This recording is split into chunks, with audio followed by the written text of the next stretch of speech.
Or Not at the moment. No. I stopped teaching English. I don't teach English to many students. I'm very selective about who I teach English. And it's only because you guys are going to Canada that I'm teaching you guys English. That's so if there's anything I can share about Canada, I'm happy to do so. But I find language learning more of a personal, it requires personal work. And then you can just practice with your instructor, right? But I think the majority of the progress that you achieve in language learning comes from your own personal efforts, right? How much studying do you put in? How much practice do you put in? That's what's going to help you develop your language. How often do you try to use your language, right? Even with your Vietnamese friends or any foreigners you see, do you try practicing your language? Do you try writing, journaling, whatever it is? That's what's going to help you improve your language. Not sitting with me for 3 hours a week. That's not going to make a drastic change in your language acquisition journey, right? Your ability to improve your English. Anyway, so do you guys have any questions about any of the work that you did since Monday? Is there anything in particular that you wanted to ask me before we get started with today's lesson? I want to check some words in the topic on the plan. Yeah. Okay. So the audio. Yeah. Okay. You want me to bring it up? Let me bring it up right now. I'll share the.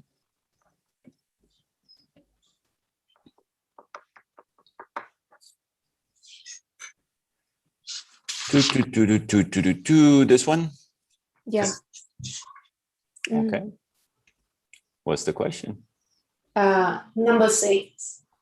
Number 6. Okay. I'm not sure the word I hear. Okay. Yeah. Which word is it? We're currently cruising at the first word you're missing? I can catch this word, but when I hear it in audio, it's difficult to hear. I guess What word did you guess? Altitude. Yeah. We're flying at it. We're cruising at an altitude, of 33,000 feet, an airspeed of 40. Yeah, that's it. Altitude is the height off the ground, right? How did you spell altitude? Altitude. Altitude, right? Altitude. I believe that's the correct answer. The altitude is the height off the ground. Let me listen to the audio to see what you guys were hearing.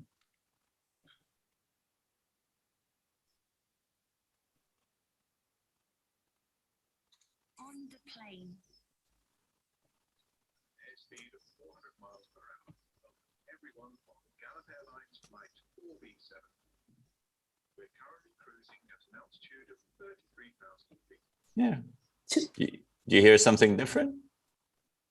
We're currently cruising. But maybe it's this would have un before, therefore it's difficult to hear. We're currently cruising at an altitude of 33,000 feet. That means. I mean, maybe they easy case maybe it's connected speed. They reach an altitude. Just I think it's difficult to hear exactly this word. Because of the an before altitude, an altitude. So the way to connect, we're currently cruising at an altitude, right? So the at an altitude, it sounds like one word. We're currently cruising at an altitude. Right? We don't say at an altitude. So that's where it's a little bit more difficult to hear. And it's like that for any language. If I'm to learn Vietnamese and I learn small words like uống nước, and then somebody says, you know, do you want to drink water? But the way you would say it, you would probably end it like uống nước. You would say it very quickly and connect the words. So for me, it would be very hard to pick out the two words that I learned, uống nước. Right, so it's I don't even know if I'm pronouncing them wrong, but those are the only two words I know, I think. But the point is, yes, this will be probably the most difficult part of your listening challenges, right? And this is why it's good to practice listening, right? This is one of the things you benefit from when you're dealing with an English speaker, a native speaker. You have to listen to my voice and decode what I'm saying, even though I'm speaking at a normal speed. Right? If you guys were kindergarten students, or you were primary students, or if this was your first English course, I would be speaking at a much slower pace, and I would be breaking my words apart. I would not be connecting them to make sure I give you a chance to understand word for word. That's not what it's going to be like on the plane. It's not what it's going to sound like in Canada. So get as much of this listening practice as you can, right? That's hence this course with the audio clips, right? But yeah, do your reading and writing, and then put in your practice for speaking and listening. And it'll just come in time. The more you do it, the more you catch on to how we connect the different words. Sure. An elephant, it's not just elephant. Look at that elephant, right? We're gonna chew some of the words, and you might be able to just, oh, I think you said. So you're constantly playing this guessing game in your head, and that's normal. We still do it. I still do it when I'm speaking or listening to a native speaker. Again, I think I mentioned it. If they're Irish or Scottish or Australian or British, if I'm listening to them, I'm guessing the same way you were guessing at an altitude. I'm still guessing based on the accents that they're using, because they're going to connect the words differently. So it's normal. Don't think that you have any efficiencies in your learning ability. It's a normal part of the process. Is that the only word that gave you guys a hard time? Yeah. Okay. Did you want to practice any of these passages? Did you want to practice any of these sentences? Or? Tuấn Anh, do you need to practice more about this? Maybe I think today we can move. We can try to renting a flat. Okay. Yeah. All right. Do you guys remember where is White Horse? Wait. White Horse. Wait. Or Yellow Knife. Yellow Knife. Iqaluit. Yeah. I remember that. Do you remember where they are? What are those places? Well, I just told you they're places. Yellow Knife is capital Northwest territory, right? Excellent. Absolutely. Yeah. Very good. Very good. Yellowknife, Northwest Territories, White Horse in the Yukon, and the Iqaluit is in Nunavut. Excellent. Nunavut. Twenang is like, I don't care.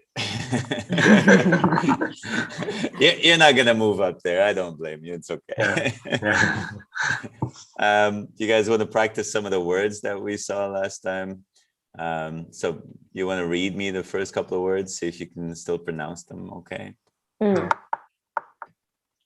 you guys want to read this for me? Yeah. Ladies and gentlemen. Very good. Twenang. ladies and gentlemen. Excellent. Yeah, you've come a long way from last week. Just a little bit of a instead of a z in the ladies, right? The ladies with a z, yeah, instead of a sound.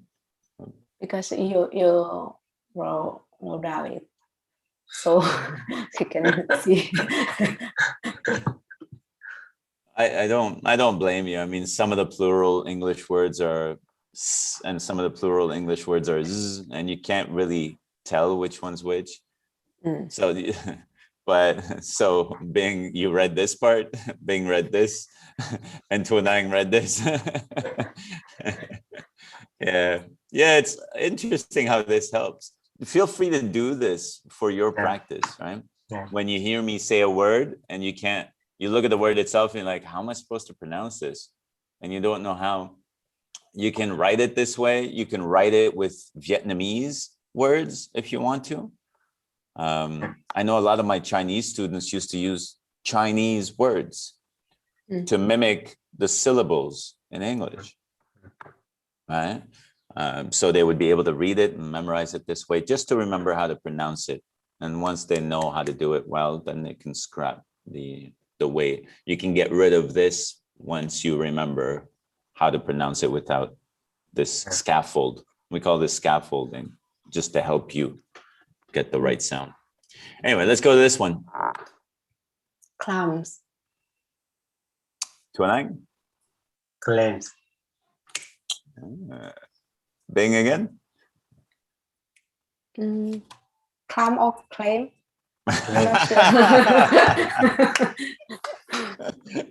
well, if this is Okay, clams, I will check. what's this? Wait, Bing, what's this? Clams. Clams. What's this? Okay. In insurance claim. That you easily did it. Thing. What? What is a claim? In insurance claim. Do you remember? Yeah, it's yeah, exactly. Exactly. Good job. Well, what about this one? Check it. Check it. Good. Tuanang? Check it. Check it. Yeah, remember here the sound, the ED sounds like a T, right? Just because of the k is a soft unvoiced k. So the ED is going to be a soft unvoiced t. Checked. Checked. Checked. Yeah. Yeah, there are a lot of combinations, and this isn't always the case, but more often than not, one syllable ends with a soft consonant, you're going to end up with a soft t. Checked. Okay. So White Horse, Yellowknife, Iqaluit, they're not provinces, they're in territory. Territory. Yeah, Territory. yeah, Territory. yeah, one territory, many territories. Okay. Territories. Yeah. Yeah. Yeah, so you have the Inuits up there that speak Inuktitut. Yeah, just remember these words here, right? Because we don't call them, do we call them Indians? The people that live there? The majority of the people that live there, or at least a good majority, are Inuit or of different indigenous, right? Or First Nations. You're gonna see a lot of this. You go to a museum, an art museum, you're gonna have some representation of First Nations people, right? First Nations is the same as saying indigenous, the people that were there before us. But we used to call them now, right? Because of the cartoons and the comic books and whatever. We always think they have a feather in their hair and they live in teepees, right? You guys have heard of a teepee? Yeah, teepees. It's basically like a tent that they put them in. Right. So, yeah, so these are all North American tribes. We used to call them Indian tribes. We don't call them Indian anymore, right? Indigenous or First Nations. Yeah. So these are examples. Canadian anthem. Did you guys try learning the Canadian anthem yet? Or what it sounds like? Oh. Oh, Canada.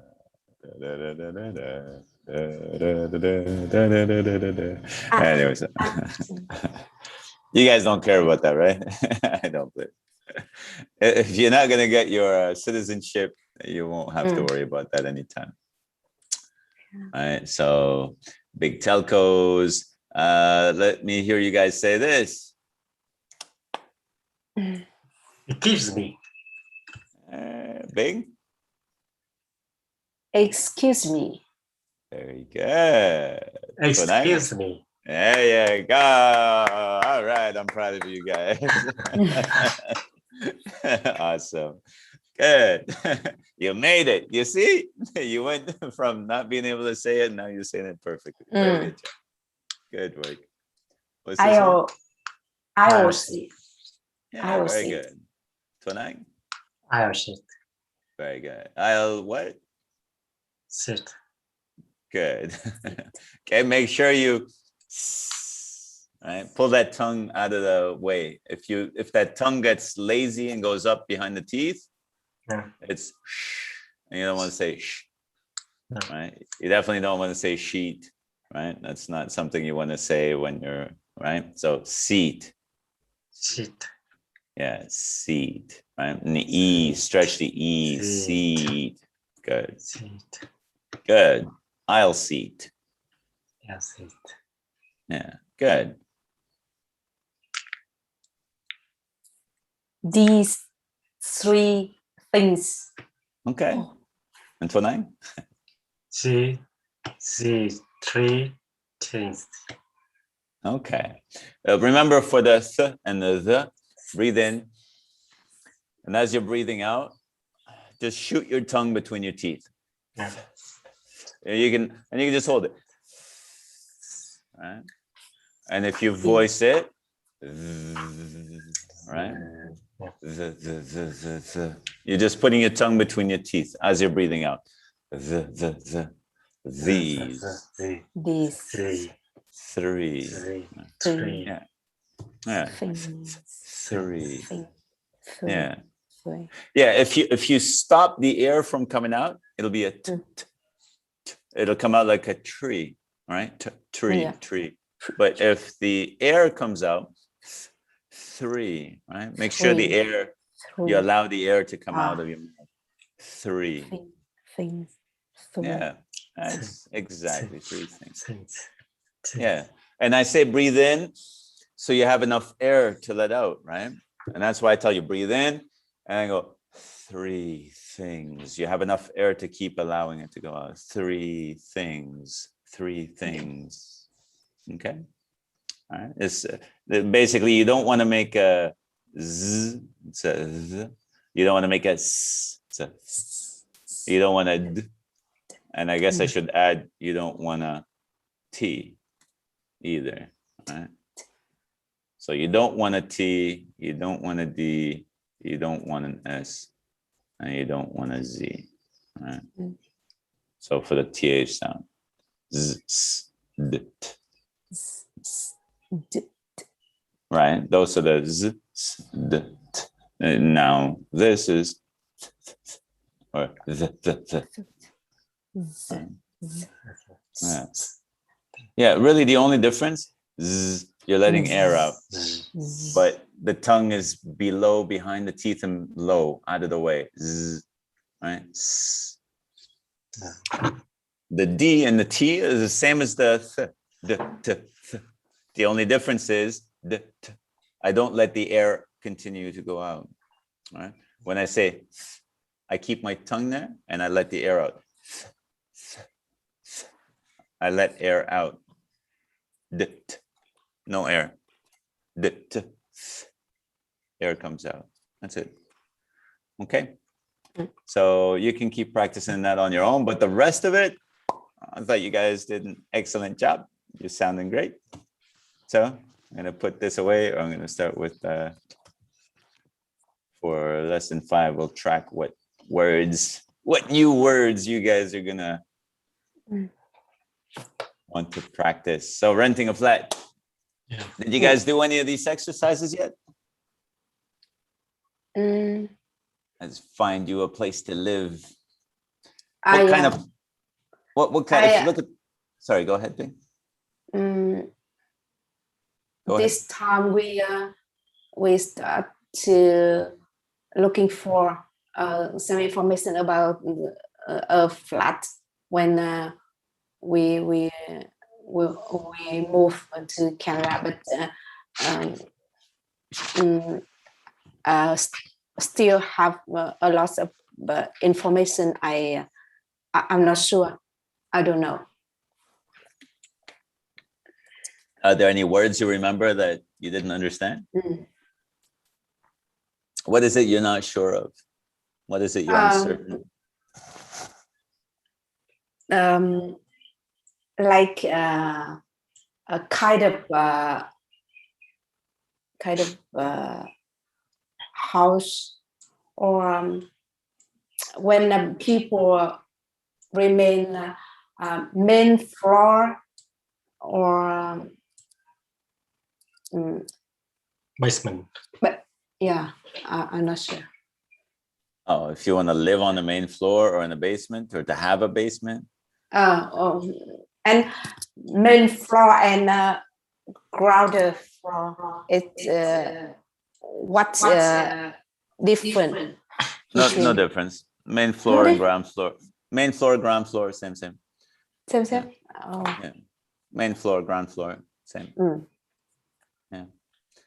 First floor, main floor, ground floor. In Canada, the first floor is the main floor. It is the ground floor. All right. You go to Spain, and the first floor is our second floor. Right? So for us, as soon as you go up one, that's number 2. I think it's the same here, isn't it? Here, I think your main floor is the first floor. I don't know. I lost track. There are certain countries where you go up one, and that's still number 1, and then 2, 3, 4, right? Yeah. And this is the ground, the main. Yeah. But for us, when you go up one, that's the second. Right? First floor is the main floor, ground floor. That's our first floor. Some countries, this one is number 2. In Canada, this one is number 1. Right? Sorry, I mean, in some countries, this one is number 1, and in Canada, this one is number 2. All right. The first floor, main floor, ground floor, that's where you start, number 1. All right. We don't start at 0. There is no 0 floor. Okay. I hope that makes sense. But if there is anything that you are having a hard time with as you're looking for the apartment, don't be shy to bring in the questions in our next class. I'll be happy to help you with that. Okay. Yeah, excuse me. I'm happy to help you with your entire apartment hunting. We call it apartment hunting, or house hunting. Hunt. I'm going on a hunt. Right. So you're apartment hunting right now. Now you don't know. You know what a basement is? Yeah. What is a basement? Like below the main floor. Yeah, underground, right? Underground. Yeah, you go under. You have split. Splits are kind of like half of the house is underneath. So it's like the basement still kind of sticks out of the ground, so you can have a window into the basement. Window. Yeah. Some places will have a small window. Some places will be a little more elevated, and you'll have a bigger window. Some places the basement is completely open. You'll be on like a terrace, like a hill, and so even the basement will have like a patio door, and you go out into in cottage homes at least. This is big in cottage homes. I don't know if I can focus on just this word here. cottage. Yeah. Do you guys know what is a cottage for us? Cottage. Like a small house. Shop house. A small house. Like Where, in the city? I think it's in countryside, not the city. Yeah. Usually you'll have a 4-season cottage, or a 2-season cottage, or 1 season, or sorry, 4 season or 1 season. basically a summer cottage, right? Or a Mm. four season, meaning you can also go up there in the winter, because a lot of Mm. cottage homes don't have heating. So you can't go there in the winter time. A lot of cottage homes, maybe your grandpa built it with his own hands, for example. Mm. Right. Nowadays, almost all cottages are four season, or at least it's the trend. Almost everyone owns a cottage home because they were cheap. I almost bought one before I left Canada, but Mm. taxes and paperwork, I hate paperwork. So for me, if I own something, I have to fill in paperwork every year that I own this, and here's my insurance, and here's this. And yeah, just get rid of it. I don't want it. Too much paperwork. Good luck with all the paperwork you're going to have to fill out for everything you have to do. So now, point to me, or do you guys can annotate, right? Can you guys read me the first word here? A. What does A say? A semi-detached house. Yeah, a semi-detached. What is a semi-detached? What is a semi-detached? What is two house beside, and they are share a work. good? So which number is it then? Well, it already says Oh, yeah. number 5. Never mind. But that's exactly it.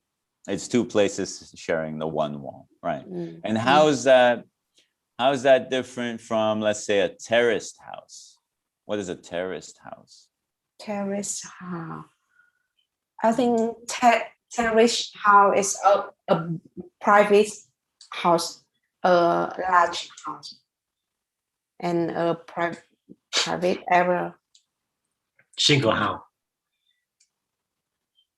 Okay. Right. What's a detached house?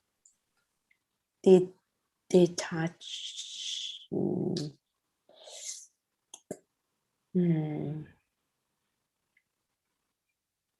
Which number is a detached house? Detached house, that's been wrong. Detached house, I think it's number 1, the big house. What do you think, Tonai? Do you agree or do you disagree? number 1, I think, is a single house. So detached house, I think. You're right. Number 1 is a single house. So what's a detached house? What is a single house? What's the difference between maybe number 4 or 3.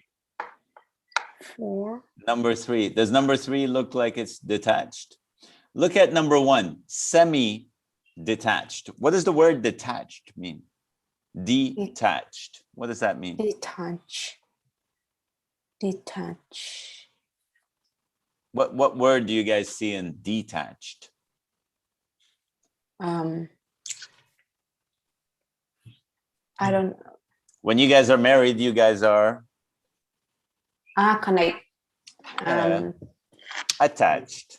Yeah, right. You're attached to one another, right? When you're walking with your kid to cross the street, you grab his hand, you hold his hand, you make sure they're close to you. You remain attached to one another. So attached, right? This is attached, detached. Attach, detach. So if I tell you to detach yourself or to detach something, it means to disconnect. So now semi-detached, you said 2 homes connected with one wall. Attached. Detached, right? If you have, this is one home and this is one home, they're attached with one wall. On this side, detached. On this side, detached. So that's why it's semi-detached. One wall is attached, the other wall free.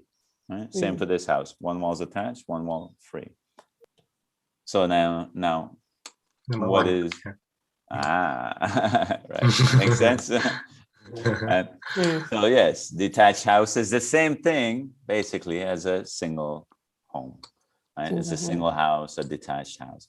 And in Canada, we don't usually say a detached house, we'll say a single home. Right?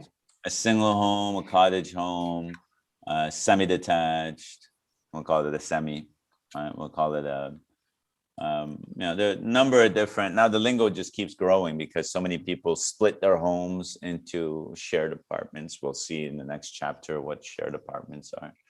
I find somehow in rent in Reuters.ca, and I see that they always use single home instead of detached house. Who's that? Who did you see? Where did you see that? When I find some house in rent in a website. In website Reuters.ca. Okay, I see realtor.ca. Yeah. I see that they always use single house instead of detached house. Right. Yeah. We don't say detached house. We also don't say flats. What else did you see for flats? Did you see flats, or did you see apartment? I see. I see that they also list some kind of house like apartment,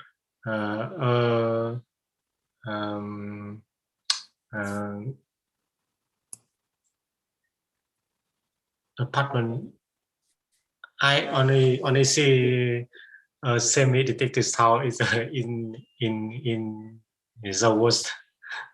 In the listing on Realtor, you'll only see semi, and all the others you wouldn't see them. We don't say terraced house either. We say, I'm sure you would have seen townhome. Townhouse. Right. Exactly. So which one do you think is townhome? I think these are more British terms, but that's fine. It's okay. It's good to know them, right? Because when you're having a conversation, you know what they are. So which one is a townhome out of those pictures that you see? Which number is a townhome? Townhome just mean weak home that share two one with beside. Correct. So which picture? Like number 3. Yeah, like number 3. Yeah, that is absolutely correct. Right. So those are townhomes. So you're gonna need to choose whether you want to live in a single home, in a townhome, in a semi, in a cottage, if you want to be out in the boonies. Because the 4-season cottages, you can actually kind of live there nowadays. We never used to live in cottages or even consider living in cottages, usually because they don't have all the facilities. Right. You need to make sure you have a septic tank, or the piping is all well connected, and you have food around you.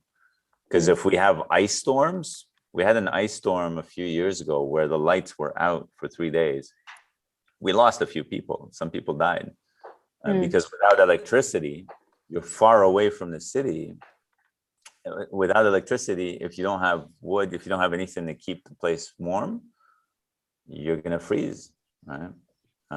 So you are going to be in survival mode. Now, I don't know, maybe Vietnamese people are very hardy. You guys are much better at surviving than we are, I think. You guys survived the Americans. I think you guys are the toughest people on the planet. So, I don't know any other nation that survived them. So I think you're okay. Whatever home you choose, I think you'll have a better chance of surviving than we will. So good. Block of flats then. What do you think is a block of flats? Which number is a block of flats? Number 2, like apartment. Right. Apartment or condo. Yeah, condo. Exactly. Condos, apartment. We'll call this apartment building, right? So condos, absolutely. Condo being short for condominium. But yeah, absolutely. And one question, Charbel. yeah,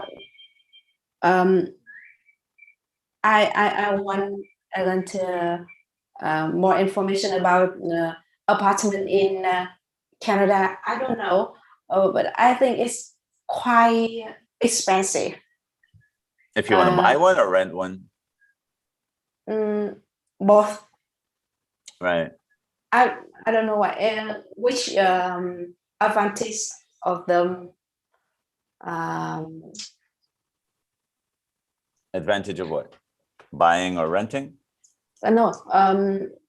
When I leave an apartment, which advantage? What's the I see it advantage as I mean, we of living in have an apartment to. as opposed to Yeah. You have to go ahead, finish that thought. You have to what? To Kids? options to leave a house or leave an apartment. Right.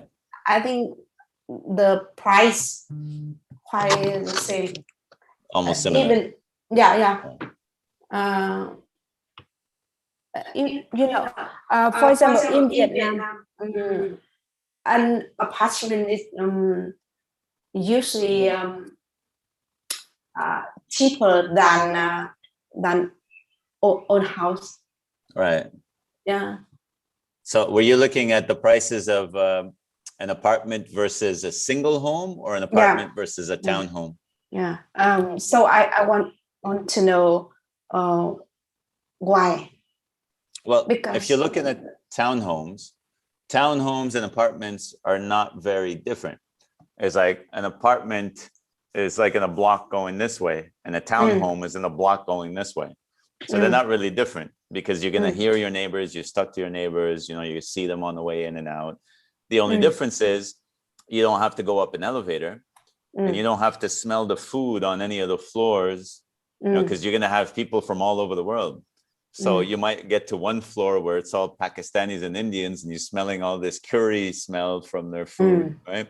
And you go on another floor where it's Mediterranean and you smell a whole other, whatever. And it could be, you know, different smells on different floors. Could be your neighbors, could get noisy. You have to pay property management fees. I forget what they call them now, but I'm sure you would have seen them by now.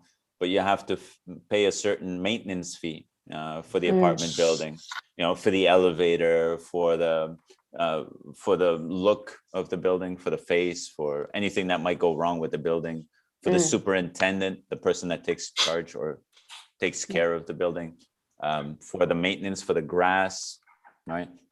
So you have to pay these extra fees, monthly membership style fees in an apartment building. If you own the apartment, then you're going to have to cover anything that goes wrong with the building, right? If anything goes wrong with the building over, you know, the 2-3 years that you guys are there, they're going to get everyone in the building to contribute. If it's a 70,000, 100,000 fee, they're going to split it amongst all the tenants. So everyone has to, you know, pay in. Like my brother, for example, owns an apartment.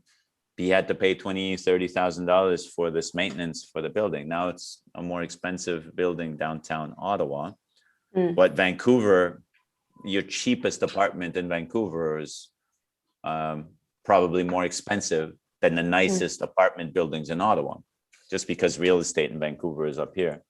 Now Ottawa is catching up, but all that to say, I guess the difference between an apartment or a home is if you can get a single home, get the single home, especially with kids, because you're going to have some land, you're going to have some green space. You know, you have your front lawn, your backyard, your kids can play in those spaces.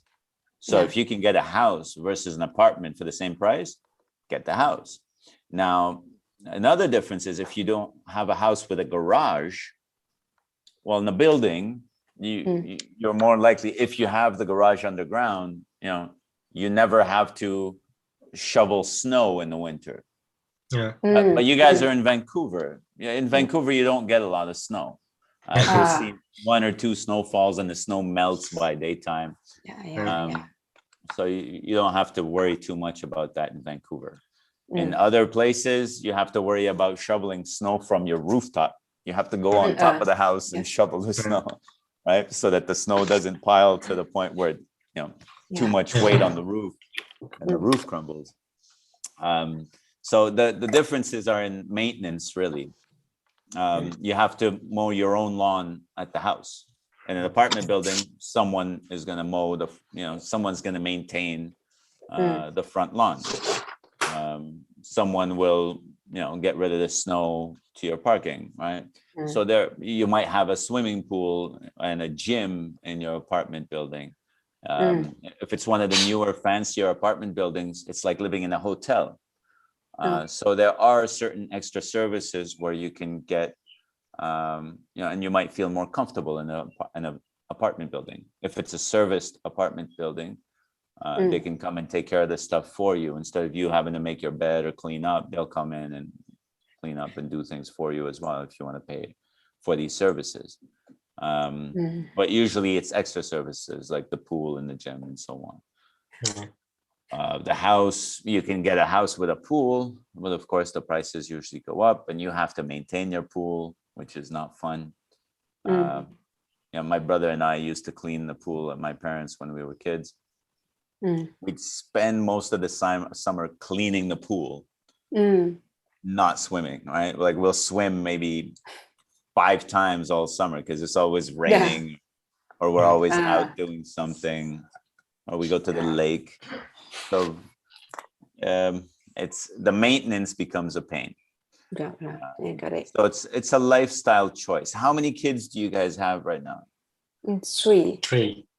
So an apartment with 3 kids, you might feel a little bit squeezed in as well, right? And a house gives you a bit more space. If you're getting a 3-bedroom or a 4-bedroom house, usually you'll get a 4-bedroom, you get your own room, and the kids each get their own room.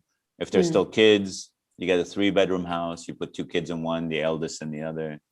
And if they're little, you get a 2-bedroom house, one for you, one for all the kids. I don't know, it's up to you guys. But usually in Canada, all the kids get their rooms. If you don't give them their rooms now, they're going to go hang out with the kids in school, and the kids are going to say, I have my own room. And then they're going to come to you and, Mommy, I want my own room. Why is it that the other kid has his room and I don't? And you're gonna hear that for a while until you give them their room.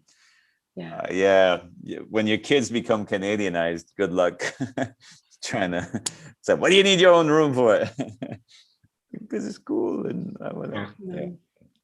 But it's a lifestyle choice, really, what it comes down to. Right? Do you want someone to take care of the maintenance for you, or are you willing to maintain your place? Do you want more space for the kids and some room for them to hang out outside, or you want them to stay close to you and keep them locked into the apartment because it's harder for them to do their own thing, I suppose. That's what I would say, I suppose, about the difference between the two. Does that answer your question? Does that help you, or does that confuse you more? No, I think it's good information for me. Okay. Before I got confused. Okay, good. And usually if you have the same prices, it means the apartment building is probably more central, like more downtown, and the house is probably further out. It's more suburban, more outside of the city. Right? If you have the same price between the two, because there's no way you're going to find a house for the same price as an apartment building in the same area, right? Because usually the house will be more expensive than the apartment if you're in the same area. So there is the convenience of transportation as well. How far will you be from your work, from your office? You want to try to avoid driving in rush hour. The same as here, I suppose. You don't want to drive a car during rush hour. You have a subway in Vancouver, the light rail, or what do they call it? The SkyTrain, in Vancouver. If you get an apartment, try to be close to the SkyTrain. You won't need a car. You can just walk over to the SkyTrain, get off where you need to get off. If your office is near the one of the stations. Mm.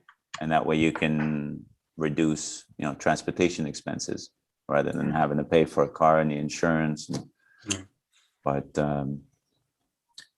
yeah, driving. How about your driving? I don't know if there's a chapter on driving in this book, but if you have any questions about the driving there, do let me know. It's very different from driving here. Very different. Yeah, very different. Like very, very, very, very different. Yes. Oh. You don't honk, for one. There's no honking. If you honk, there's a problem. So you don't communicate by honking in Vancouver. It's not like, hey, I'm coming through. Hey, no honking. If you honk, there are some areas where if you honk the horn, you can get fined for honking, right? So that's step one. Don't honk if you're gonna drive. No motor, like the mopeds. You're not gonna see many mopeds, or at least when I was still there. Now I don't know if it's gonna become a thing, but you don't see mopeds. You'll see bicycles and their bicycle lanes, and you'll see cars and maybe big motorcycles. But a motorcycle in Canada is like a car. You don't try to bring your car next to the motorcycle. No, motorcycle in front of you, you behind the motorcycle, motorcycle behind the car. So the motorcycle is considered like a car, maybe two motorcycles next to one another. Okay. Like this, but motorcycle next to a car in the same lane, right? So don't try to squeeze next to a bike. You're gonna freak out the guy on the bike. We can have a good conversation about that. So let's get back to the flats. But if there are any questions that come up about driving, I'll see actually, let's take a quick peek at the syllabus here in terms of school enrollment at the bank, at the doctors, at the chemist, at the train station, at the police, at the post office, cross culture. Yeah, there's nothing about cars. So if there's anything about transport in terms of driving, any questions that come up, do let me know. Okay. Yeah. Don't be shy. All right. So adjectives on describing the places. I'm sure you've seen some adjectives now so far. Let me hear you guys read out these adjectives for me. Can you guys read them for me one by one? This one, for example, the first one. Modern. Modern. Yeah. Is that a good adjective, a good description of a place, or bad? Good. Good. Good. Good. What does it mean? Positive.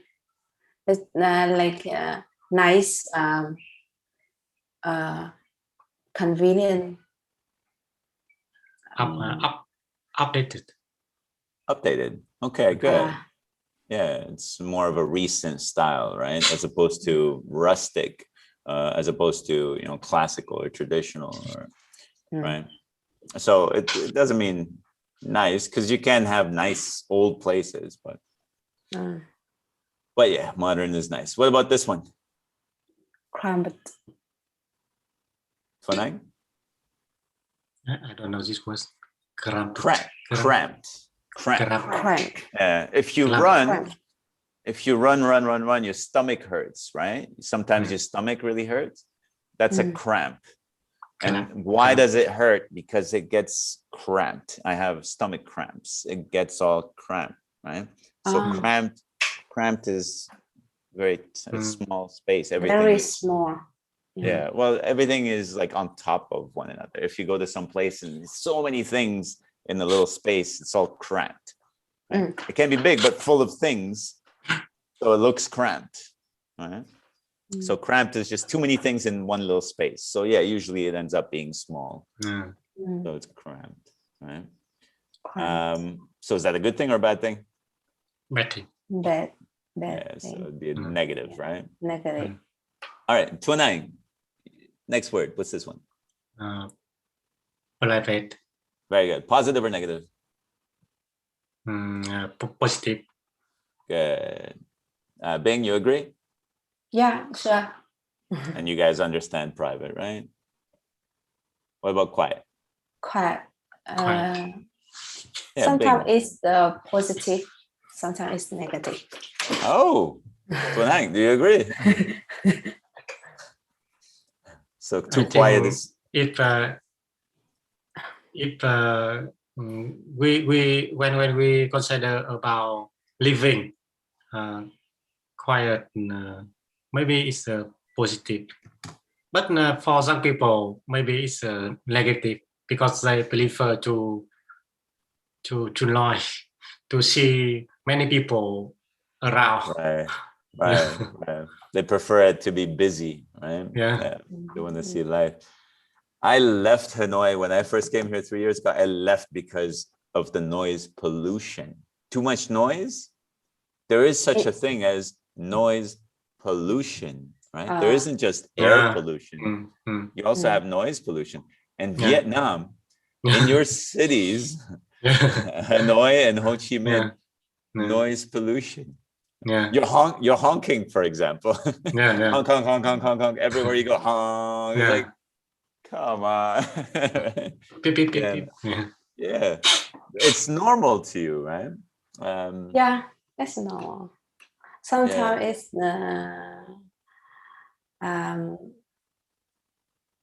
not noisy, but in the Vietnamese culture, it's normal. Noisy is good. So I'm not even gonna ask you No. the next word. Not The opposite good. of quiet. I think it's negative.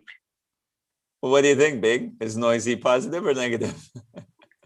I guess negative more. You guess negative. Well, you can't say quiet, sometimes good, sometimes bad. That means noisy, sometimes good, sometimes bad, right? In your opinion, based on your Yeah. logic, that means noisy is sometimes good. Yeah. If you think noisy, like the sound of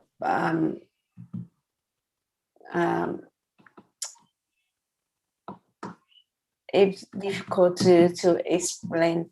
The sound of birds, the sound Yeah. of, that's not noise, but that's not noise. That's just nature. That's the sound of nature. That's not noise at all. I love that. 5 a.m. I have birds chirping outside. I love it. But then the grandpas go out and they start yelling at one another. At 5:15, 5:20. They're yelling at one another. Why are you yelling at one another? 5 a.m., 5:20 a.m. They're all yelling at me. But I think it's the dynamic, right? It's very passionate. So that's okay. What about this word now? Tunang, you tell me this word. Isolated. Good. Bing, you want to read it for me? Isolated. Yeah. So is that a good word or a positive or negative? Negative. It depends. Kind of like quiet again, right? Yeah. Well, I can tell you that a detached house is isolated to a certain extent. I mean, it's its own house. But now it's not isolated in terms of the community because it's usually next to another house. Now, isolated, it can also be that it's far out, like a cottage. This, by the way, number 4 is the cottage. And why is this different from this house? It's because this, you can see that it's in the mountains, right? Or at least I think that's the idea, that it's remote. It's outside of the city. So it's a cottage. Right? You won't see a garage and so on. But this is what a single home normally looks like in Ottawa or in Vancouver. Right? Now, isolated, it could be that it's far outside the city. And that could be good, could be bad. You're right. What about this word, Bing? Spacious. Spacious. Spacious. What does it mean? Yeah. Spacious. What do you think? Is it good or bad? I think this word maybe like to space. Large. Right. Large. You guessed it. That's it. Yeah, when you don't know a word, look for the base form of the word. Spacious comes from space. And spacious means there's a lot more space, right? If the word sounded like spaceless, right? Spaceless means there is no space. Right? But I don't think spaceless is a word, but I'm just saying, if you were to put parts of the Mm. word together, you can Mm. sometimes guess the meaning. Yeah. Now, this word here, Comfortable. Comfortable. yeah, so Comfort. some people will say comfortable. Usually we get rid of the O. We don't pronounce the O. So we'll just say comfortable. Comfortable. Comfortable. Yeah. Comfortable. Yeah, you can almost even Comfortable. skip the R, really. Yeah. Uh, Comfortable. Comfortable. Comfortable. Yeah, if you can say the R, great. Comfortable. Comfortable. If you can say it. Comfortable. Yeah, if you can say the Comfortable. R after the F, okay. If you can't say it, skip it. Comfortable. They'll Comfortable. understand. Comfortable. So yeah, so spacious was the opposite of cramped. What about shabby? Shabby. Like a poor condition. Yeah, it's like the opposite of modern, really. Yeah. But yeah, you're right. It's not too shabby. Shabby. What about this one? Next one. Bright. Bright. So bright is self-explanatory. Any questions about bright? Do you prefer bright or not bright or dark? Of course, I prefer bright. Well, for me, it depends. In the daytime, absolutely. Nighttime, I want the exact opposite. I want absolute darkness. What about this next one? Messy. Yeah. What is that? Is that good or bad? Bad. Bad. Bad. You can already tell us from messy. same. And this last one? Dingy. Dingy. Dingy. I don't even know what that was. Dingy. Dingy would need another word, I think. Dingy. Would need a letter, sorry, it would be with an E. Dirty. Dingy, foul, dirty. Dirty. Dingy. Dingy. We don't usually I don't know. I've never used the word dingy before. I didn't know it was messy. We'll just dirty.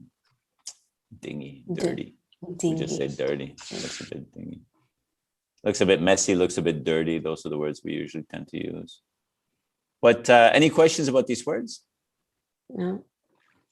So if I were to ask you to describe your current place right now, like what they ask you to do here, how would you describe your current home where you guys live right now using any of these words? My current home.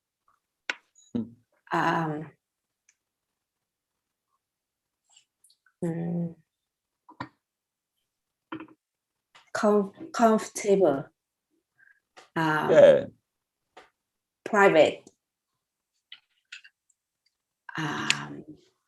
Sometimes quiet, sometimes noisy.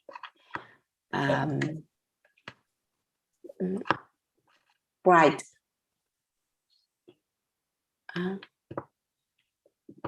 Modern, maybe. Okay. Good. So say that in a sentence, right? Tuanang, you want to say the same thing? My apartment or my home is currently, I think my home is a modern and spacey place. I think it's comfortable. I think it's blah, blah, blah, blah, blah, blah. Try to speak in sentences like that, right? Tuanang, you want to give it a shot? Yes, I think this maybe include spaces. Okay. Yeah. So you think your place is spacious? Yeah, just say what, but say though, you can repeat everything that she said as well. You tell me, what do you think about your apartment? I think my apartment is comfortable, modern, bright, and spacious. Good. Anything else? Any other words that are not in this list that you would add? I think maybe it's includes private. Oh, okay. Because we are living in an apartment, so I think it's quite convenient. you know, there are many shops under the building, so it's easy to grab something I want. Convenient. Convenient. Convenient. Gotcha. Yeah. This is sometimes a tricky aspect when you want to use a word, but it sounds very different. It sounded like you said confident when you said it. I'm like, confident? What did you mean by confident? It's like, oh, you mean convenient, all right? And they might sound a bit the same, but they can throw the listener off in the wrong direction. So yeah, just practice. What you're doing with me right now, you need to do it as much as you can, as often as you can, right? So find any friends that speak English and do this all day, every day, if you can. All right. So I thought you guys did really well. When you're choosing a place to live, we have a few more words here as to whether they're unimportant or extremely important. Can you guys say these two? Unimportant, extremely important. Can you guys say this? Unimportant. I think unimportant. It means it not important for Correct. me. Yeah. Unimportant. I'm not a priority for it. Yeah, it's not a priority for you. Right. Yeah. Extremely important. It is a priority. Exactly. Yeah, really important. So what are the variables that we're looking at here? What's this first word? Size. Size. Yeah, size. Yeah, size. Size. Yeah, size. So what's the size of the place? What about this other word? Age. Age. Yeah, age. Age. Yeah, stretch that A. Age.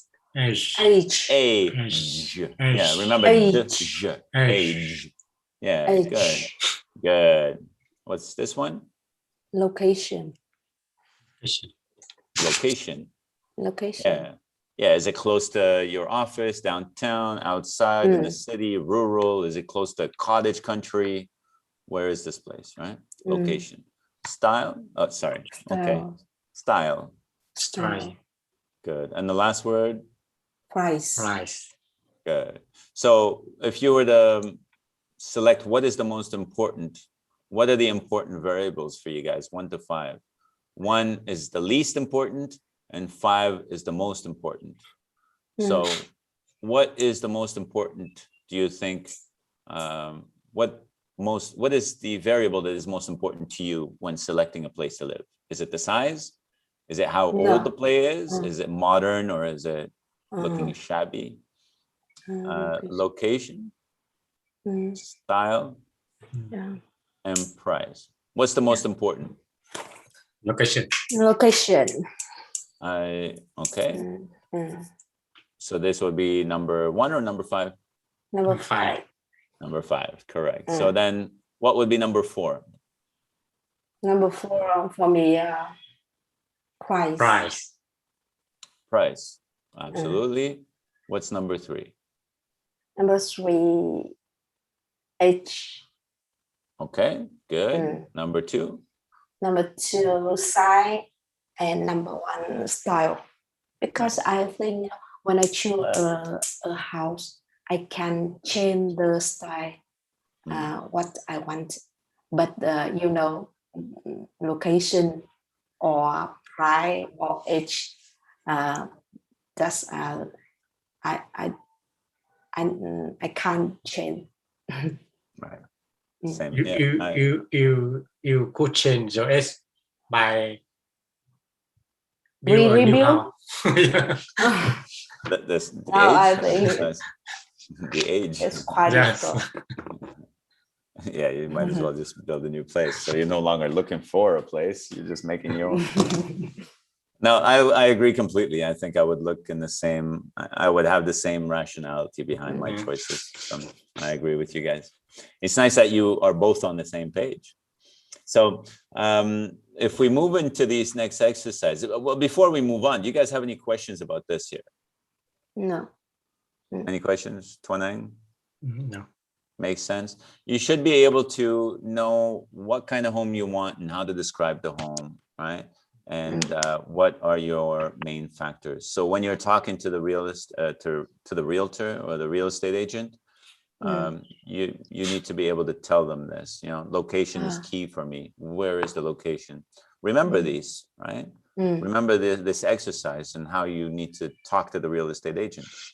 Location, location, location is very important for me. And this is where I'm going to be working. This is the area I want to live.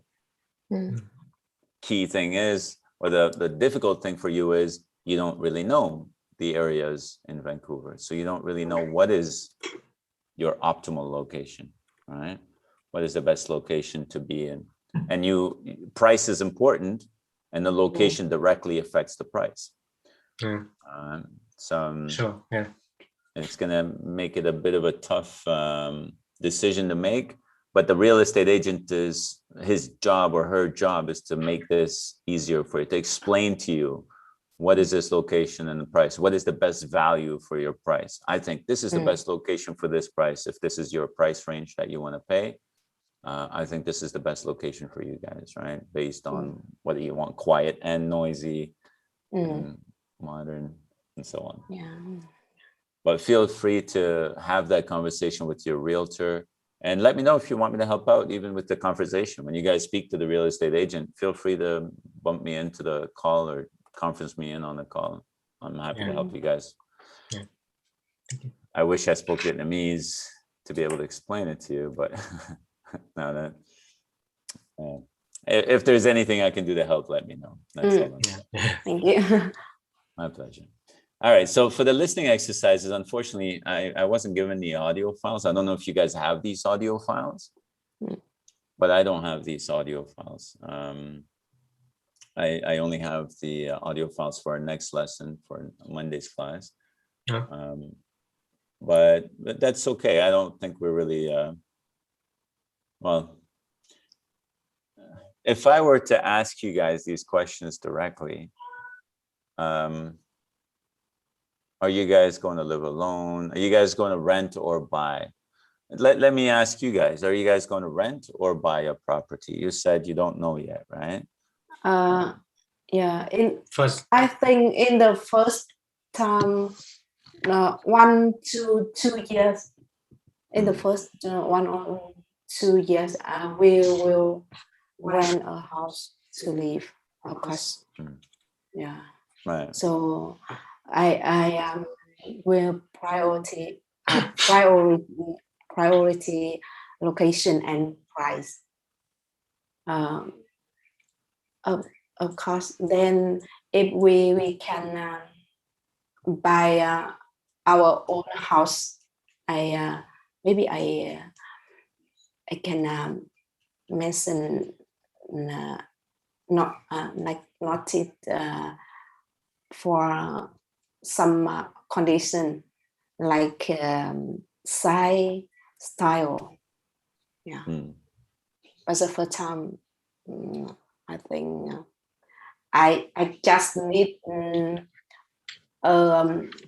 safety house, and I can affordable, Comfortable and spacious. No, Safe? Affordable. Yeah. So you want an affordable house, and did you say safety? Was that the first word you used? So safe. I mean the house in the safety area. Safe area, in a safe area. Safe area. Yeah. So you know when live in a big city, maybe there are some areas that's not safe. Right. East Hastings. Stay away from East Hastings. That's all I can tell you. East Hastings. East Hastings is a place you want to stay away from. And you're going to see a lot of homeless people with their carts, and a lot of drugs on the streets. Exactly. It's definitely not what you want to be surrounded by. I'm sorry, I saw a little spider on the wall. I got distracted by a little spider on the wall. I'm like, should I kill it or should I leave it? But there was East a- Hastings is where near downtown, right? East Hastings is downtown. Yeah. Yeah. Wow. East Hastings is downtown. Yeah. It's so, and it's just a stretch of a street, but Yeah. at least when I was there. Now they might have changed it, they might have cleaned it up by now, I don't know. But when I was there, I think it was 2010 or 11 or 12. I forget now when I was there. It was either 2010 or 2012. It was bad. You don't want to live there. That's for certain. Yeah. So because we can't really do the listening exercise for this particular class, it's not a big deal really. I just wanted to ask you guys if any of these words, like furnished, for example, what does furnished mean? Furnished, like a bed, sofa, and something like that. That's furniture you can use. That's it. It has furniture in it. So it can say fully furnished, right? Where you'll have sofas and tables and so on. Or it could just say furnished, but you don't really know what's provided. It could just be a fridge, a dishwasher, and a washing machine, right? So the main home appliances, right? We call these appliances, appliance. So the appliances that we furnish for the tenant, if you're renting a place usually, or if you're buying a place fully furnished or not. Fully furnished means sofa and table and everything. If it doesn't say fully furnished, then you don't really know what furnished means. You know, you have to ask, is it just home appliances, or does it have everything else there, right? So just a thought. Type of property, flat or house, you're gonna see apartment or single home or townhome, right? Location, number of bedrooms, pets, budget, right? So usually they'll ask you if you're already speaking to a realtor, you've already had to answer, you know, these questions. What are you looking for? What's your budget? What kind of place you want, right? Was there anything that was a particular or peculiar interest to you? Was there anything that was challenging in the conversation with your realtor? Did you have any questions about your experience so far with your realtor? Did you have any questions? Did you find any challenges, any specific terms or any questions that they asked you that you didn't know how to answer? Do you? I think when we sign a contract with the owner house, I hear that have a we will got a general contract that will include own condition about when we renting a flat or a house. But my concern is some device different when we come from Vietnam, like cooling or electrical device. So if they're different, I think I don't know. I don't know more information about the cooling infrastructure in a house in Canada. Just we have maintained or owner how will provide to us when we rent. It depends. I think it depends. Your requirement or. It depends on your requirement. When but you were asking about rent. when you rent. Yeah. Right. And Twin Ang, you were more concerned about the actual, like how things work. Yeah. For cooling, for example. Yeah. So usually we don't use single machines for AC. We'll have central air control system. Yeah. So it controls both heating and cooling, Mm. because we need heat in the winter and cooling in the summer. You'll usually have just one remote. There are some places here that have them. It's just one central, little device, and you just say, I want it to stay on 24 degrees. Right? And you can tell it if it's cooling or heating, but usually you could just set it. A lot of them, you could just, I want my house to be at 22 degrees. And it'll either heat or cool depending on the weather. Right? If it's hot in the house, it'll cool it. If it's cold in the house, it'll heat it. And it'll maintain the temperature that you want. So you just select the temperature. Right? It's very simple. Now, the rest of it, if you want to fix things, usually we have people that take care of the heating and cooling, right? HVAC professionals. And they're not cheap. Usually you pay them $75 for them to come visit and see what's wrong. And then they'll bill you per hour, like $50, $70 per hour for whatever it is that they need to fix. But to fix things yourself, usually very seldom do people fix things themselves. Usually pay for everything you want to fix. Everything you want to do there, you're going to have to pay for it, really. That's what it comes down to. So, yeah, let's, we don't have a lot of time left. It's not a big deal in terms of how things run in Canada as opposed to how things run in Vietnam. It's just a matter of getting used to it, right? So let's take a look at these questions here. I'll get you guys to rotate through them. So Bing, you read question A. Tuanang, you read question B, and so on and so forth. And then if you guys understand the question, we keep going. If you don't understand the question, stop and ask me, okay, I don't understand this one. Okay? Okay, sure. Do you have anything with a large garden? With a larger garden. Very good. No. B. Is there anything away from main road? Is there anything away from the main road? Right. Letter C. Don't you have anything cheaper?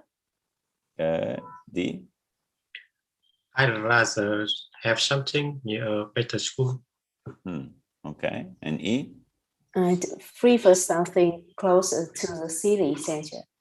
Right. I prefer something closer to the city center. Were there any questions about these statements? No. Any questions? No. So do you have anything with a larger garden? Answer, yes. This one has nearly half an acre. Half an acre in terms of larger garden. I don't remember exactly how large an acre is, but it's big. We'll either talk in feet or acres.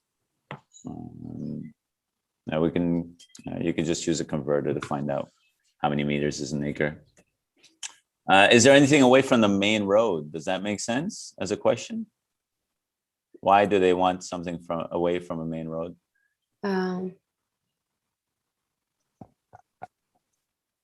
True. For the noise, right? Away from the main road, because on the main road, you're going to have a lot of cars passing by even at night. So usually they ask for something away from the main road to reduce the noise that they hear from the cars, from the traffic. So cheaper, self-explanatory, better school, and close to the city center. So that's the most central one. Habra Street, very quiet. This is the one away from the main road. Riley School, that's a good one. Half an acre size, I'm afraid not. That's the least expensive. Can you guys read this part? That's the least expensive. Okay. That's the same as saying that's the cheapest. Yeah.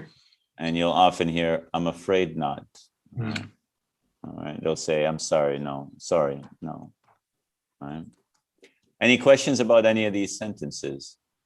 No. No. Okay. You guys can complete them as well if you want. Underline the phrases and statements A to E that you can use to ask about alternatives or to express a preference. So again, that's basically what we're looking at. These are all about asking for alternatives, right? Asking if you have a different option to choose from. So they're good sentences to have when they do give you, when you're speaking to the realtor, it's good to be able to ask these kinds of questions, right? Do you have anything with a bigger kitchen? Do you have anything with a second or more bathrooms, right? Is there anything closer to a park? Right? So do you have anything? Is there anything? Right? Don't you have anything closer to a park? I'd rather have something. Prefer. Yeah, and I'd prefer something. So these are the parts that you want to remember to say, you want an alternative, right? Or here they're talking about, I want a different choice or I prefer, right? So I'd rather have something, meaning I prefer something, blah, blah, blah. I'd prefer something closer because of preference. Yeah. And these are alternatives. Alternatives, different choice. Preference, what I like. Yeah. So if we speak up, imagine a property agent is showing you various properties for rent. What can you say in the situations below? Say your answers, right? It's nice, but it's a bit small. Do you have anything a little larger? Small, larger. That's for the example. So small, larger. Oh, it's really nice, but it's a bit small. Do you have anything larger? So I'm using, do you have anything larger, right? If it's small. So now if I look at B, noisy neighborhood, what can I respond if I'm with the realtor? I get to a house, he shows me the house, and I find that the neighborhood is just too noisy. What can I say to the realtor? What can I I'd rather a house with a better area in the better area. Better? How is it better? Better area in the better. What's the opposite of noisy? Quiet. I rather a house, a quiet house. Yeah, or a quiet Neighborhood. neighborhood. Yeah, right. Neighborhood, the area you're in. Mm. So say it one more time. Say the whole sentence. Or this one. I prefer a house with quiet neighborhood. Good. I prefer a house in a quiet neighborhood. Very good. Let's go with this one. 29.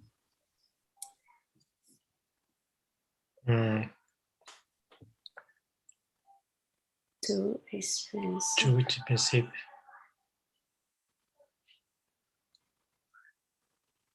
Do you have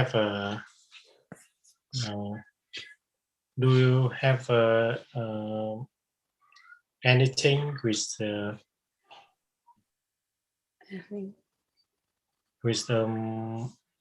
with a cheaper price? Yeah. Do you have anything with a cheaper price? Right. Don't you have anything cheaper here? Right. Don't you have anything cheaper? Do you have anything with a cheaper price? Do you have anything cheaper? Right.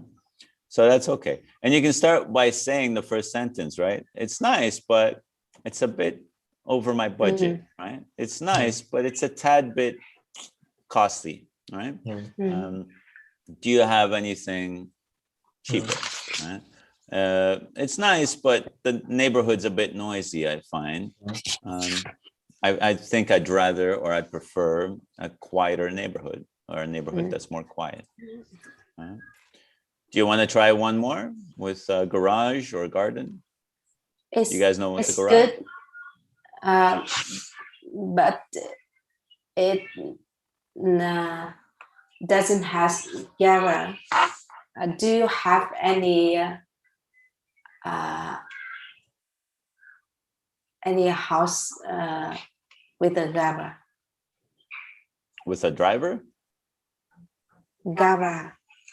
Garage. Garage. Yeah, garage. Garage. Yeah, Garage. Garage. Yeah, it's nice, but I have nowhere to park my car. Do you have a house with a garage by any chance, right? Can we find one with a garage? Okay. So the idea here is we talk about comparatives and superlatives, and these are just fancy words to say that the adjective is comparing one place with another. Larger, for example. Larger. What is larger? One home is larger than the other home. So we're comparing. So we call it comparatives. When you say large, larger. The house is large. The house is larger than this house. So the house is large, not comparing. Larger, the house is larger than the other house. Right? That's a comparative. Superlatives are, oh, this house is the largest. Right? It's the biggest house. Yeah. Or the smallest. It's the smallest house. That's a superlative. We're comparing it to all the others. Superlatives. So you have a little bit of an exercise on how to use comparatives and superlatives here. You guys can finish that on your own, and we'll take a look at it on Monday. Yeah. Now the questions that they ask here: how much is the rent? When is the rent due? How much deposit is required? Will I get my deposit back? And are bills included? Right? These are things that you want to get used to asking, right? You want to ask these questions. These are important questions that you should know, right? When you pay rent, for example, is the Wi-Fi included? Is the electricity included? Is the water included? You have to pay for water over there. Gas for the heating. So there are a number of different bills that you're going to have to make sure that you pay yourself. Or you can find apartments where it's all included. It's like, here's $2,000 a month, everything included. You never have to worry about paying anything. Right? So are bills included?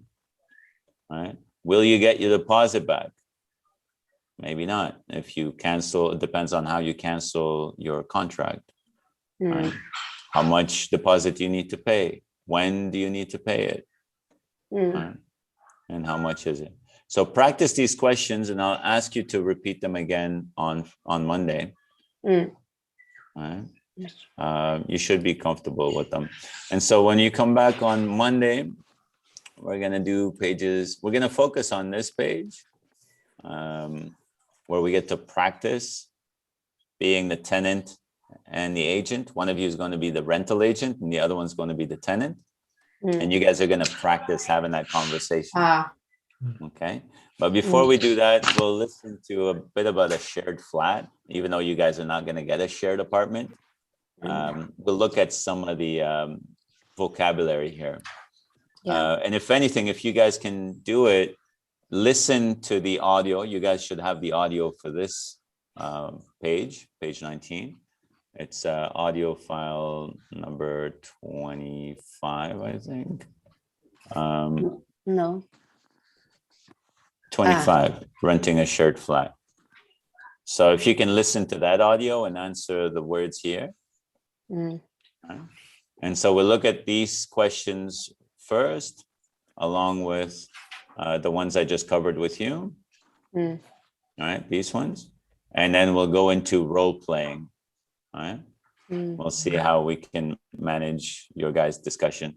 If there are any parts of this that you guys can go through, if you have the audio files, by all means, go through them. If you don't have the audio files, we'll go through them together. Okay. I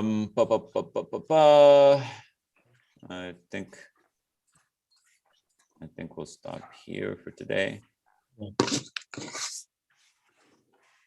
Any questions at this point?